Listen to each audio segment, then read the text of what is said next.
Friend, ये ब्रह्मास्त्र का 14वां video है। चलिए शुरू करते हैं। प्रसिद्ध दिलवारा मंदिर कहाँ स्थित है? राजस्थान में। प्रसिद्ध दिलवारा मंदिर राजस्थान में स्थित है।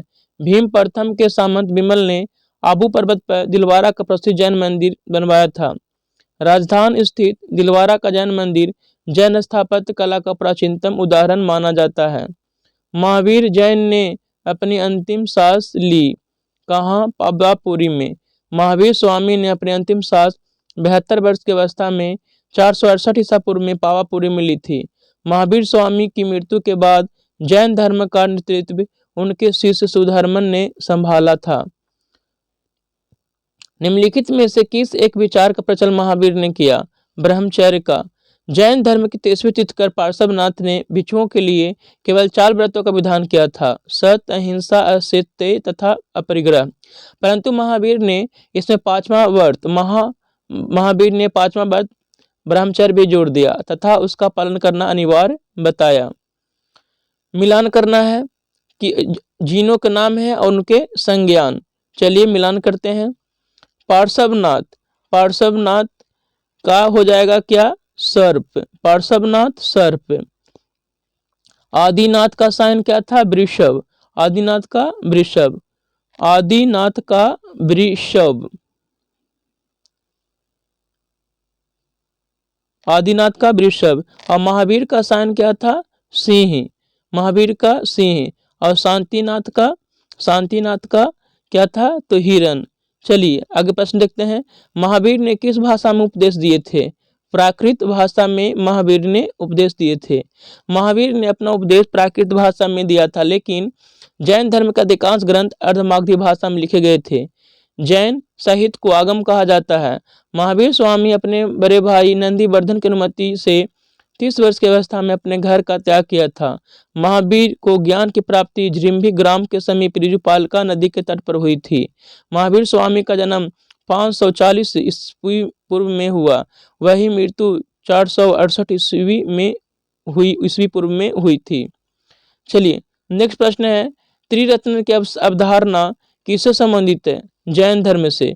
जैन धर्म में त्रिरत्न का उल्लेख मिलता है: सम्यक ज्ञान, सम्यक दर्शन एवं सम्यक चरित्र। किस भारतीय धर्म में 24 तीर्थंकर हुए? तो जैन धर्म में कुल 24 तीर्थंकर हुए। जैन धर्म में गुरु को तीर्थंकर कहा गया है। इस प्रकार जैन धर्म में 24 तीर्थंकर हुए। जैन धर्म के पहले तीर्थंकर ऋषभदेव थे। उन्हें जैन धर्म का संस्थापक माना जाता है। जैन धर्म के 23वें तीर्थंकर पार्श्वनाथ थे। महावीर स्वामी के माता पिता पार्श्वनाथ के अनुयायी थे। जैन धर्म के 24वें तीर्थंकर महावीर स्वामी थे। उन्हें जैन धर्म का वास्तविक संस्थापक माना जाता है। जैन तीर्थंकर पार्श्वनाथ निम्नलिखित स्तंभ किससे संबंधित थे? वाराणसी से। पार्श्वनाथ 23वें जैन तीर्थंकर हैं। इनका जन्म वाराणसी के राजा अश्वसेन के यहाँ हुआ था। इनकी माता का नाम बामा देवी था। इनका चिन्ह क्या था? तो सांप। तीर्थंकर शब्द संबंधित है किससे? जैन धर्म से। तीर्थंकर शब्द जैन धर्म से संबंधित है। जैन धर्म में कुल 24 तीर्थंकर हुए माने जाते हैं, जिन्होंने समय समय पर जैन धर्म का प्रचार प्रसार किया। प्रथम कौन थे? ऋषभ देव। दूसरे अजितनाथ। तीसरे संभवनाथ। 22वें नेमिनाथ या रेष्टिनेमि। 23वें पार्श्वनाथ और 24वें महावीर स्वामी थे। प्रभासागिरी जिनका तीर्थ स्थल है वे हैं जैन। प्रभासागिरी उत्तर प्रदेश के कौशाम्बी में स्थित जैन तीर्थ स्थल है। कौशाम्बी का प्रभासागिरी अथवा 6वें जैन तीर्थंकर पद्म प्रभु से संबंधित है। जैन धर्म में पूर्ण ज्ञान के लिए क्या शब्द है? कैवल्य। जैन धर्म में पूर्ण ज्ञान के लिए कैवल्य शब्द का प्रयोग किया गया है। महावीर स्वामी को 12 वर्षों की कठोर तपस्या तथा साधना के पश्चात जृंभी ग्राम के समीप ऋजुपालका नदी के तट पर एक साल वृक्ष के नीचे केवल पूर्ण ज्ञान की प्राप्त हुआ था। फलतः वे केवलिन कहलाए। चलिए नेक्स्ट प्रश्न है। मिलान करना है। चलिए मिलान करते हैं। बसंत विषुव। बसंत विषुव कब होता है? तो 21 मार्च को। बसंत विषुव 21 मार्च को। शरद विषुव कब होता है? तो 23 सितंबर को शरद विषुव होता है। शीत विषुव दिसंबर 22 दिसंबर को शीत विषुव होता है, जबकि ग्रीष्म विषुव की बात करें तो 21 जून को होता है। बसंत विषुव 21 मार्च, शरद विषुव 23 सितंबर, शीत विषुव 22 दिसंबर और ग्रीष्म विषुव 21 जून को। निम्नलिखित में से किस कटिबंध पर वर्ष में कम से कम एक बार दिन अथवा रात्रि की लंबाई 24 घंटे की अवधि होती है? शीतोष्ण कटिबंध में। शीतोष्ण कटिबंध में वर्ष में कम से कम एक बार दिन अथवा रात्रि की लंबाई 24 घंटे की होती है। प्राचीन ग्रीक विद्वानों ने तापमान की दृष्टि से संपूर्ण ग्लोब को 3 प्रमुख कटिबंधों में विभाजित किया है। उष्ण कटिबंध 0 डिग्री से 23.5 डिग्री अक्षांशों के बीच को उष्ण कटिबंध कहा जाता है। शीतोष्ण कटिबंध 23.5 डिग्री से 66.5 डिग्री अक्षांशों के बीच को शीतोष्ण कटिबंध कहा जाता है। शीत कटिबंध 66.5 डिग्री से 90 डिग्री अक्षांशों के बीच को शीत कटिबंध कहा जाता है। क्रांति वृत्त के समतल के लंब के सापेक्ष पृथ्वी का घूर्णन अक्ष 23.5 डिग्री का कोण बनाता है। अगर यह कोण 0 डिग्री का होता तो कौन सा परिणाम होता? कोई ऋतुएं नहीं होती। यदि पृथ्वी का अक्ष इसके कक्षा के समतल का अनुलंब होता तो क्या एक जटिल नहीं हुआ होता? उत्तरी ध्रुव हमेशा अंधेरे में रहेगा। अक्षांश भूपृष्ठ पर भूमध्य रेखा के उत्तर या दक्षिण एक बिंदु की कोणीय दूरी है जो पृथ्वी के केंद्र से मापी जाती है।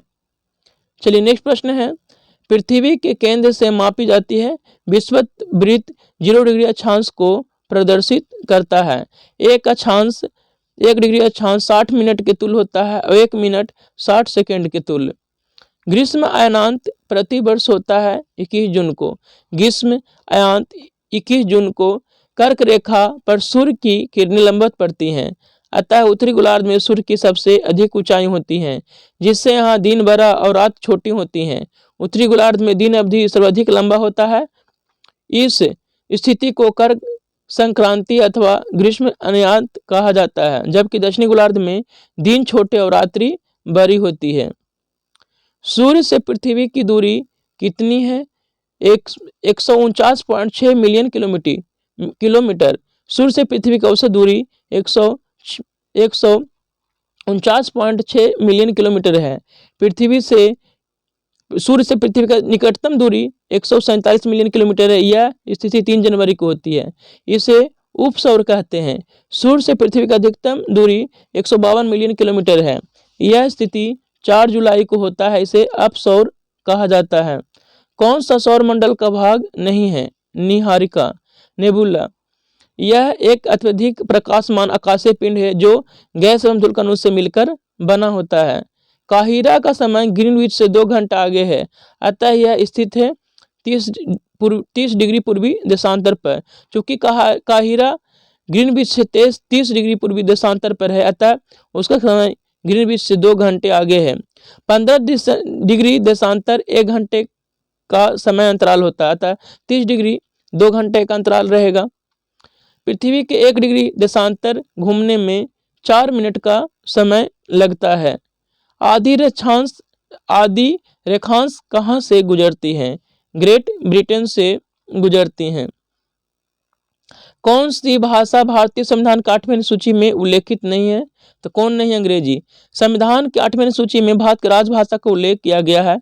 मूल संविधान में 14 भाषा का उल्लेख था, लेकिन वर्तमान समय में राजभाषा की संख्या 22 है, जिसमें 8वें सूची में अंग्रेजी भाषा का उल्लेख नहीं किया गया। भारत का कौन सा संघ शासित प्रदेश ऐसा है जिसमें 4 जिले हैं, किंतु उसके किसी भी जिले की सीमा उसके किसी अन्य जिले से सीमा से नहीं मिलती है? पुदुचेरी में 4 जिले माहे, काराकम, पुदुचेरी और कराईकल। इसमें किसी भी जिले की सीमा उस अन्य जिले से नहीं मिलती है। किस वर्ष सिक्किम भारतीय संघ का 22वां राज्य बना? 1975 में। 35वां संविधान संशोधन 1974 में सिक्किम भारत का सह राज्य बनाया गया। 36वां संविधान संशोधन 1975 में सिक्किम का पूर्ण राज्य का दर्जा दिया गया। 1971 में केंद्र शासित प्रदेश हिमाचल प्रदेश एवं पूर्वोत्तर राज्यों का पुनर्गठन करते हुए 1971 या 72 में मणिपुर, त्रिपुरा एवं मेघालय को राज्य बनाया गया। हाल ही में आंध्र प्रदेश से अलग कर एक नए राज्य तेलंगाना का गठन हुआ। इससे भारत किस अनुसूची में परिवर्तन होता है? अनुसूची 1 में। तेलंगाना राज्य का गठन 2 जून 2014 को तेलंगाना राज्य का गठन हुआ था। संविधान में वर्तमान में 12 अनुसूची है, जिसमें प्रथम अनुसूची राज्यों के नाम एवं उनके न्यायिक क्षेत्र या अनुसूची 7 में केंद्र व राज्यों के बीच शक्ति का विभाजन है, जिसमें संघ, राज्य और समवर्ती सूची का उल्लेख है। 9वीं अनुसूची प्रथम संविधान संशोधन 1951 में जोड़ा, जिसमें भूमि सुधार के बारे में वर्णन किया गया है। 10वीं अनुसूची 52वां संविधान संशोधन 1985 में जुड़ा, इसमें दल बदल के बारे में बात किया गया है। भारतीय संविधान का अनुच्छेद भारत को क्या घोषित करता है, तो क्या करता है, एक राज्यों का संघ। अनुच्छेद 1 में भारत को राज्यों का संघ कहा गया, जबकि भारतीय संविधान की विशेषता अर्धसंघीय राज्य है। भारतीय संविधान में अवशिष्ट शक्तियां किसको सौंपी गई है, केवल संघ संसद को। संविधान में अवशिष्ट शक्तियां से तात्पर्य प्रतिरक्षा, वैदेशिक मामले, आपातकालीन प्रावधान से है, जिस पर सिर्फ संघ का संसद ही कानून बना सकता है। चलिए नेक्स्ट प्रश्न है, कर्नाटक का एकीकरण किस वर्ष किया गया, 1956 में। 7वां संविधान संशोधन 1956 के द्वारा पुनर्गठन आयोग की सिफारिश पर जब भारत का पुनर्गठन करते हुए 14 राज्य एवं 6 केंद्रशासित प्रदेश बनाया गया, तो असम, मैसूर अर्थात कर्नाटक भी शामिल था। एक स्वतंत्र राज्य के रूप में तेलंगाना की रचना मुख्य रूप से किस परिणाम स्वरूप है, 15वीं लोकसभा। आंध्र प्रदेश राज्य पुनर्गठन विधेयक 2014 के आधार पर 15वीं लोकसभा में तेलंगाना राज्य का गठन किया गया, जो 2 जून 2014 को पूर्ण राज्य के रूप में कार्य करने लगा। तेलंगाना राज्य किसका विभाजन है, तो आंध्र प्रदेश का। 2 जून 2014 को आंध्र प्रदेश से अलग कर तेलंगाना को 29वां राज्य बनाया गया एवं आंध्र प्रदेश का नाम बदलकर सीमांध्र कर दिया गया। धार और GJVP समिति गठन उद्देश्य क्या था, भाषाई आधार पर आधारित राज्यों के पुनर्गठन की व्यवहार्यता देखना। यह दोनों आयोग ने भाषाओं के आधार पर नए राज्य की मांग को अस्वीकार कर दिया। इसके तहत आयोग की रिपोर्ट की समीक्षा के लिए JVP आयोग का गठन किया गया था। भारत के बंटवारे की घोषणा किस तारीख को की गई थी, 3 जून 1947 को। माउंटबेटन योजना 3 जून 1947 को घोषणा किया और 14 अगस्त को पाकिस्तान का निर्माण कर दिया गया। कौन सा राज्य संविधान की 6ठी अनुसूची का पालन नहीं करता, जो जनजातीय क्षेत्रों के प्रशासन एवं नियंत्रण से संबंधित है, कौन नहीं करता, नागालैंड।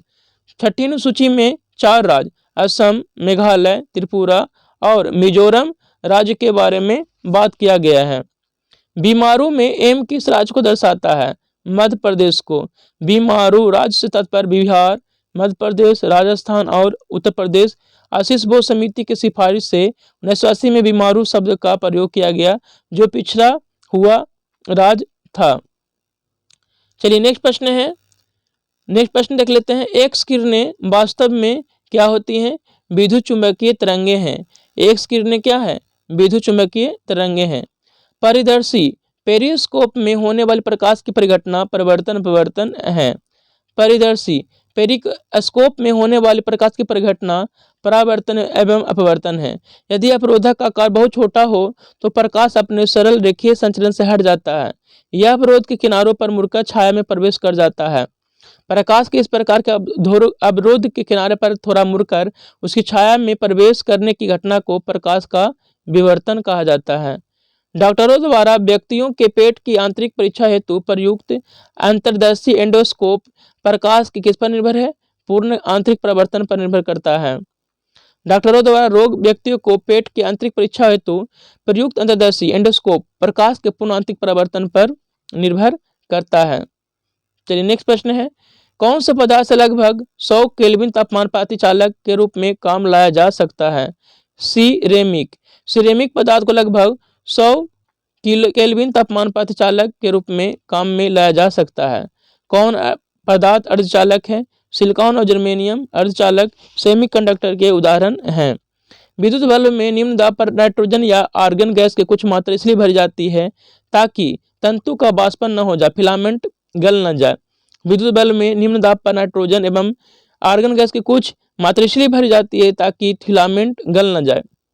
एसी को डीसी में परिवर्तन करने की युक्ति दिष्टकारी है, रेक्टिफायर। एसी को डीसी में परिवर्तन करने मुक्त उपकरण कौन है, दिष्टकारी है। क्रांतिवृत्त। क्रांतिवृत्त शब्द का प्रयोग वर्ष भर के दौरान आकाश में सूर्य के पथ के लिए करते हैं। एक अंडा नल में जल में डूब जाता है। एक साधारण नमक सांद्रित घोल में तैरता है, क्योंकि अंडे घनत्व से नमक घोल का घनत्व अधिक होता है, इसीलिए ऐसा होता है। चलिए नेक्स्ट प्रश्न है, परिशुद्ध अल्कोहल है 200% प्रूफ। मानव शरीर के शक्तियों का हानि न पहुंचाने वाले अल्कोहल की सांद्रता 0.9%। तरंग और कण दोनों ही की प्रकृति दर्शाने वाले कण कौन है? इलेक्ट्रॉन। शरीर में अरक्ता एनीमिया की कमी होता है लोहा। शरीर में अरक्ता लोहा की कमी से होता है। रिस्प्रिन नामक दवा उपचार में काम आती है उच्च रक्तदाब घटना। रिस्प्रिन से उच्च रक्तदाब की दवा बनाई जाती है।